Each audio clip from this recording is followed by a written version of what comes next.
always a but. There's a but. There's a but. Only with me, it's if he wins a championship. Like he has to win a championship with this team, or else it's. That's how I feel. But there's anyone for championship or bust, bro. It has to be championship or bust. Iman, I wonder for you. It has to be. Because Iman, you said Finals appearance. I mean, okay, he's got 2 years on his contract, right? Because he turned down the 100 million for 2 years. Yeah. 2 years. So I say they have a 2 year window where they have to win. Yeah. But this year, I say finals appearance. Next year. Oh, so you don't feel that they should win this year? You're giving them a year. Hey, okay, did LeBron, Bosh, and Wade win in their first year together? No. You have to get time to gel that thing together. You have to mix the sauce. Like let it marinate a little bit. Next season, it's a wrap. Okay, so the finals appearance is for this season. For this big three of Kyrie. Let me speak like Stephen A. Smith. Here we go. Let me get it straight. Let me get it straight. With Kyrie, Kevin Durant, James Harden, you're classing the finals appearance, just that for this season, as a successful season. You're happy with that? I personally, I would be.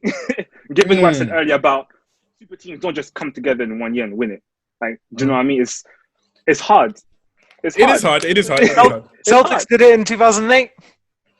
That's an anomaly, though. You know what I mean? That's an anomaly. Is it though? I mean, how many super teams have we seen? This roster right now, this Brooklyn Nets roster is so like off balance, bro. Like it's not structured well enough. And obviously, we're talking like 4 days ago, this trade happened. But when you're looking at the roster, there's so many holes that a championship team needs to fill. I don't know if they'll have enough time. Like you're looking at it, their only center is DeAndre Jordan. That's as of now, yes. Like it's not going to cut it, that mate. As of now, it's not it's just not going to cut it unless you're putting KD there, and that's probably not a good idea considering he is Kevin Durant, but at the end of the day, you're going to have a big body in there at some point. You know what I mean? It's difficult. I get what he's saying. I get what Iman's saying getting to the finals is an achievement. I will say it's in the East, and like, you know what I mean? Like, you basically hold up, man. I'm sick and tired of this shit. It's facts. Don't do that no more. Wait, go. Iman, go. This East of today, yeah? It's not the East of 3 years or 4 years ago. Okay, but is it better than the West right now? Is it better than the West right now? Yes, I think it is. You are tweaking. Yes. I don't know about that one, man. The West, they got Dallas over there cooking up. I don't know. They got Phoenix. Full depth teams in the West. Yeah. Like Milwaukee and Philly are the ones that can challenge Brooklyn. I think they're the only two that will challenge Brooklyn. If you're ranking Eastern Milwaukee and Philly. Sorry, Iman. Milwaukee and Philly. Yeah. No Celtics, right? No. We good. Come on. We good. We don't ramp with that. We don't ramp with that. Come on. Simple Bulls mentality. But hey, Mongy, before you go off, bro. Before you go off, quick one. Yeah. I said it last year. I said the year before. The top 4 West teams in the East, compared to the top 4 teams in the West, have in the last 2 years. What about the other 4, Ken? I'm coming, Abby. Okay, no land. So the top 4 against the top 4 on the other side have had a winning record against the West, have had a better record against the West. And if you match them up team by team, and you say go off, more teams in the East will come out compared to the West. Now the bottom teams in the East are trash. I won't lie. But the top talent in the East, I think right now, especially with Harden coming freaking East as well, KD Harden in the East, bro, there's not much superstars left in the West. All those guys are all East, running from someone, by the way. They're all running from one guy, by the way. You did I can't imagine that they're running from him. You did lose the top form teams. Like Houston Rockets just went. Yeah, you can't talk about Houston like that. We need a whole episode about East versus West because honestly, Ken, I'm coming with a Bible of information. Fine, come, bro. Mess you up because I'm tired of this. For years. I'm tired of this. I'm tired of you, bro. All right, just so we don't go off topic. Is anyone else feels like? So I feel like they need to win a ring this season for it to be like, all right, cool. I feel like it's a fail if they don't win this season. Iman obviously thinks otherwise. Yeah, Cam's on you. I already had expectations for a team with Kyrie and KD on it to hit. Exactly. I think that's something we should know as well. I actually had the expectations for them to hit finals if Kevin Durant was looking healthy after his Achilles injury. And he is. Which he seems he is. So my expectations is, I'm sorry, a Kevin Durant should be blowing out everyone else, especially with that deep Nets teams. However, I don't have so much of an issue with gutting the Nets team because they got a freaking MVP. They got freaking James Harden. They didn't get anyone. They got arguably the greatest playmaker in basketball, the greatest scorer in basketball, and it's just the expectation's too high. I'm sorry, you got 2 MVPs and a Kyrie Irving. Make it work. Get that ring, or you're dead to me. You're flop. Yeah, no cap. Really and truly, James Harden. First year coach, Steve Nash. First year coach. You don't coach those 3 guys. He ain't coaching shit, bro. He ain't coaching shit. Listen. I can take Brooklyn Nets to the finals. I can take Brooklyn Nets. Bro, I can. Right now? Listen, basically what I'm trying to say is that I don't feel like for this team, coaching is that much of a thing. I think it will help. I think it's a bonus. If you have a coach that obviously knows when to, whatever, do time outs or whatever and motivate your team and all that stuff, draw the right plays. But I think ultimately a team like that it's kind of self-coachable, man.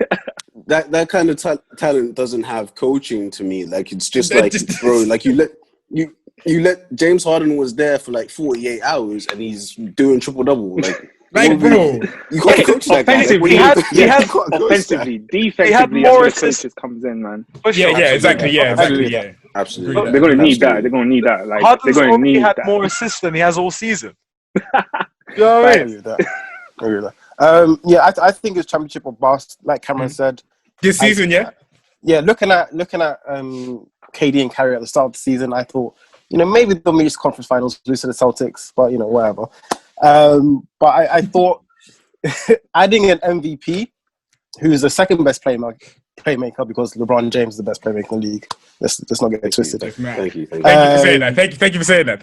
I'm a Celtics fan. I can't even start. LeBron James is the best playmaker in the league. Yeah. So adding an MVP with another MVP and a Kyrie Irving, bro. Defense or otherwise, you should be blowing teams out of the park. Man. No one can guard these 3 players. They'll make it work. And if they don't, they deserve the same kind of treatment LeBron gets, bro. They deserve flames. By the way, give me a little fire when I do that. I'll put the edits. Yeah, put the edits.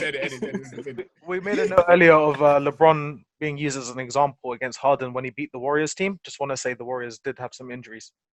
I'm just going to chuck that in. Thank you. Thank you very much. Ultimately, and like Game 5 suspension for Draymond Green. Who told him to? He told him to volley his nuts, bro. Who told him to act like a ruffian, bro? This is basketball. This is a street fighter. What? What's going on? I wanted to ask, just to round up this topic, if everyone's already got off what they want to say. But who generally feels like they're going to win this season? Just stay healthy. I'm still going to count. Let me go first. Let me go first. I'm a Laker, don't know. So obviously I have to, keep the bias and say no, they're not gonna win. But I'm also gonna say big threes are overrated. And I feel like people are overlooking what's needed to actually have a big three. To bring you context, we had a debate the other day about Paul Pierce and who was it? And Melo. See, you forgot. I even forgot about who is the better player, better career, and all that stuff, right? And I think immediately I was like, whoa, hold on, Melo is closer than you think, but on Melo's side. But then I thought, actually, nah. There's a champion there. There's a Finals MVP there. But what really sealed it for me is when I was explaining to them, man, that Paul Pierce was part of a big three, and I think that's a really important thing to say, because someone has to sacrifice being a big three. Someone's had to sacrifice something, whether if it's on the court, it's dribbling. It's with these guys, let's say with Kyrie, KD, and Harden, someone ain't gonna be having the ball that much. Less. I saw a good thing with Kenny and Shaq the other day about being in the locker room and about how the camera team goes to goes to the favorite player in the locker room. And when you're used to being that first person to be spoken to with the cameras, and then suddenly you see, hold on, these men are coming to me after. You know what I'm saying? That type of sacrifice as well also puts that in there. So just to go back to it, I can't see these guys being that,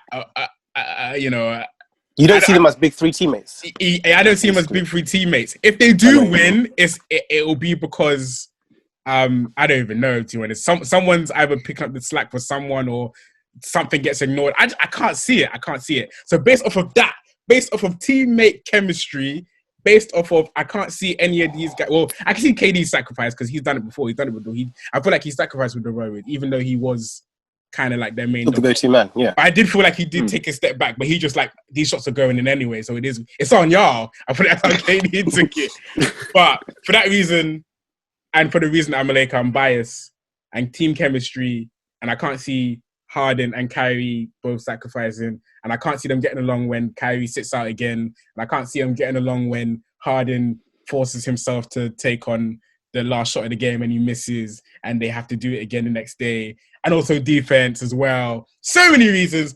Yeah. On y'all. Any rebuttal? He wants it. I'll take it. Let me take it. I don't see it happening. I know. I feel like they were deep before. They were so deep before with KD and Kyrie. Right. Let me say this. I feel like James Harden and KD with that deep team would have done it. But with KD and Kyrie and that deep team, I thought they were nice anyway. Now, you've got that team and you've added James Harden, amazing. One big man, come playoff time. I feel like the deep, good teams, even though Toronto's playing trash now, let's see Toronto when they were playing well, a team with that kind of system, I feel like over 7 games they'll wear them out. What's the deep team in the East now? The Celtics, yes. Celtics. Look, he's struggling. He's struggling. Look at him. I was joking, bro. I feel like really good deep teams. You're not going to stop those 3, but if you can slow them down, if you've got a good defensive base, I feel like they'll be won out over 7 games. And to do that, series after series after series after series, I think it'll be tough. They've got the talent, but I don't think they're deep enough. I think the idea of slowing down Kyrie, James Harden, and Kevin Durant is laughable. Thank you. I don't think you can slow them down. I think you can play perfect or near perfect team basketball and play good defense and have solid weapons as well as some all-stars, and you have a chance. And the Lakers have a chance, and they are that team. They're the only team that I see threatening them neck and neck. But because I expect the Nets to win with those 3 players, I'm going to have to say the Nets. It's on you, man. Me? Yeah, go ahead, bro. Oh, well, like I said, for me, finals I'll take, but I'm taking everything into consideration from first-year coach to them being actually gutted. Yeah. Like, they still have some players, like Joe Harris can still hit some threes. They got TLC, they got some youngins, but it's not enough. It's like you guys were saying, like other teams can not wear them down, but they can throw so many different things at them that might throw off the balance a little bit. Outscoring them is impossible. You're not going to outscore them. That's the thing. So barring injury, like it could actually be a problem. Like if they actually stay fit and healthy the whole way through, they could actually, I don't say win it, because LeBron and AD, that whole thing there is it's a mad thing, bro. It's a mad thing. Different monster. Like, I'm not saying that AD can take KD, because KD's is a problem. He's the best player in the world, in my opinion, but that's for another day. If anyone could bother Kevin Durant, it's going to be Anthony Davis, right? 100%. Exactly. But then James Harden standing in the corner. Yeah, but LeBron's there for that. LeBron can do that. And then Kyrie's standing. Kyrie? Yeah. We can throw like 2. Russo. Yeah, no, 100%. What do you mean? 100%. Say no more, man. Schroeder's actually really good on defense. We've been throwing Caruso at James Harden, bro. Like, we've been doing that. My thing is really and truly, like, this Kyrie Irving guy. What we saw yesterday was I think the longer that guy sits out, the better it is for that team, because it allows them to get more chemistry in a. James is a team player, as much as people hate to say that. The point guard on that team, the point guard on that team is going to be de facto James. Yeah. Because Kyrie hasn't had that point guard in him. He's always been a two trapped in a point guard's body. He has the ball a lot. He has a lot of responsibility. But I think he's the one that's going to struggle the most with sharing the damn basketball, bro. Like, I think it's very underrated how much of a problem Kyrie Irving is to this team, bro. Like, and I don't say that to slight Kyrie in any sense, but he had a big issue being number 2 to LeBron James in Cleveland. Now he's supposed to not only like watch KD get these shots off, now he's watching James, and now he's trying to get himself back into a team that's cooking immediately. I mean, they were cooking already, but yesterday watching those guys, it's like seeing like two bros reunited. You know what I mean? Yeah, like, it was the chemistry was crazy. Of those 3, he's gonna be the one on the outskirts. Yeah, it's gonna be a lot of blending and a lot of convincing to do to get Kyrie to buy into that shit. That's a difficult guy, bro. Like, the other two I'm not so worried about. Really and truly, I think the chemistry kills them at the end. I don't see how they make it click enough. I don't see how there's enough basketball for all of them to buy in. None of those guys is going to be like, all right, I'm going to lock someone up. Like, you guys do the shooting thing. Like, none of them is going to do that. It's just not in their DNA as players. Talent wins, absolutely. What Cameron was saying is absolutely right, fam. Like, there's no way any team guards those 3 guys. But for those 3 guys to get to that point that they're clicking like that, it's going to take a lot. I don't know, like Eman is saying, Steve Nash might not be the guy to get those guys. Do you know what I mean? Like, he might not be the guy to tap into those guys. Yeah. It's a lot. It's a lot of variables. It's a lot of, even if they're staggering the minutes, bro, like, I just don't see how those 3 guys were all satisfied. The way it happened, I was pretty confident in Brooklyn coming out the East if it was Kyrie and KD.